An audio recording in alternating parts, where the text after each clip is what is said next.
Gente querida, bom dia. Hoje às 22 horas vai estrear mais um vídeo de estudo no canal. Nós falaremos sobre o capítulo 20 de Gênesis. Não perca! Estamos analisando o texto bíblico versículo por versículo, tá? Não se esqueça de ativar o lembrete. Faça isso após esse vídeo, tá? Vamos assistir a estreia juntos às 22 horas. Ao longo da semana, temos falado sobre Constantino.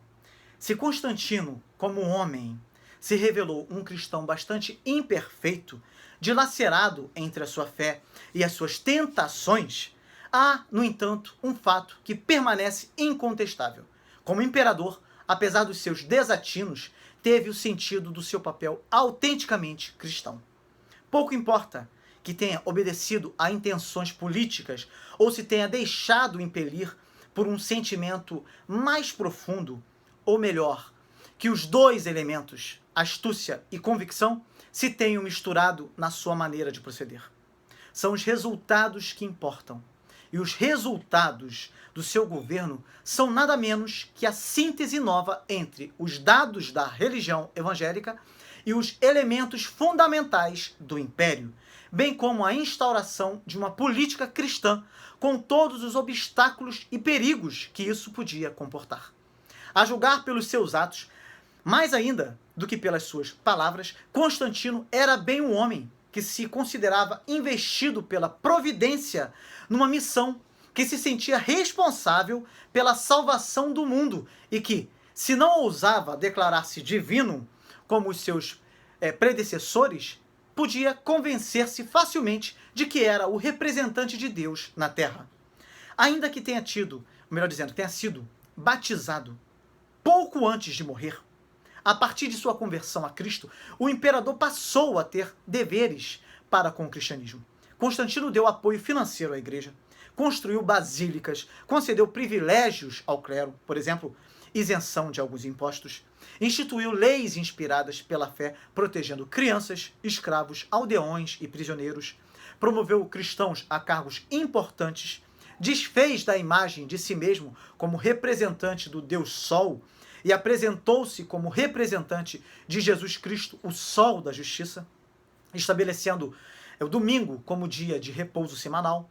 Ele devolveu os bens confiscados durante a perseguição de Diocleciano, lutou pela unidade da igreja, não utilizou a fé cristã, mas serviu-a. E essa conversão mudou os rumos da igreja e da história do Ocidente. Além disso, Constantino empregou as duas letras, do monograma cristão como um padrão para as suas tropas e colocou o emblema em algumas de suas moedas, o qual poderia ser visto como mais um talismã. E, na verdade, Constantino, bem como um número crescente de cristãos, parece ter tido um respeito supersticioso pela cruz. Não é mesmo? Outras legislações favoreceram os cristãos e colocaram-nos no mesmo patamar de outras religiões. Privilégios de isenção de direitos civis e apoio monetário do governo, por muito tempo mantidos pelos sacerdotes pagãos, foram dados aos sacerdotes cristãos. Outras políticas deram mais reconhecimento à igreja. Aos bispos foi dado o privilégio de disputas adjudicantes, quando os partidos encaminhavam-se os seus casos para eles. Às suas decisões, por exemplo, foi dado o mesmo estatuto que as decisões dos juízes civis, um passo importante em direção à criação de tribunais eclesiásticos separados e um ato que comprometia a jurisdição da justiça imperial. Constantino percebeu os problemas causados pela divisão do Estado. Então, concordou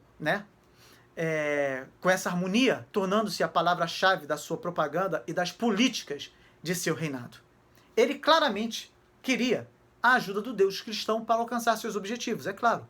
Havia uma longa condenação romana de que o bem-estar do Estado dependia das relações corretas com a divindade e o devido exercício das funções religiosas. A transferência ou adição da lealdade de Constantino ao Deus cristão não alterou essas convicções. Uma vez que existia um Deus supremo, Constantino sentia que devesse haver uma regra terrena correspondente a uma regra divina. Sua missão era superar os demônios dos bárbaros e as divisões associadas ao politeísmo. Renunciando o destino, ele afirmou que o império estava sob o controle da providência, Deus está ligado à ordem no universo e ele considerava-se instrumento de Deus para realizar essa tarefa. Diante de tudo o que falamos sobre Constantino durante essa semana, e principalmente em nosso vídeo de estudo, você pode chegar às suas próprias conclusões sobre muitos aspectos da vida deste grande imperador. E seja como for, ninguém pode negar os benefícios gozados pela igreja através dele. E da mesma forma, nós não podemos colocar na conta de Constantino todos os males e desvios feitos pela igreja posteriormente.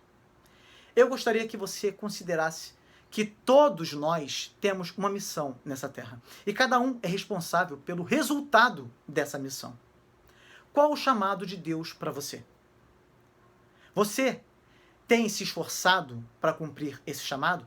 Ou tem permanecido caminhando em círculos por causa dos obstáculos? Que a certeza do chamado de Deus em sua vida te leve a continuar caminhando na força do Senhor e no poder do Espírito Santo. Pois a obra que Deus começa, ele termina. No entanto, Deus não fará a nossa parte nessa obra. O privilégio é nosso de poder ser parte na obra de Deus, de ser chamado por ele para realizar os seus planos. Acredite, você é o seu maior obstáculo. Há uma luta espiritual, uma batalha que você está travando continuamente. Não se esqueça de que o papel do inimigo é frustrar os planos de Deus em sua vida, tornando você inoperante. Tenha sempre consciência disso e não pare de lutar o bom combate, pois com Deus no comando, a nossa vitória é certa.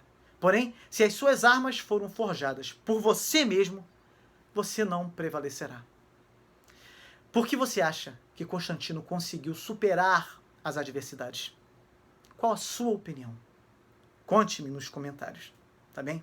Até hoje à noite, às 22 horas.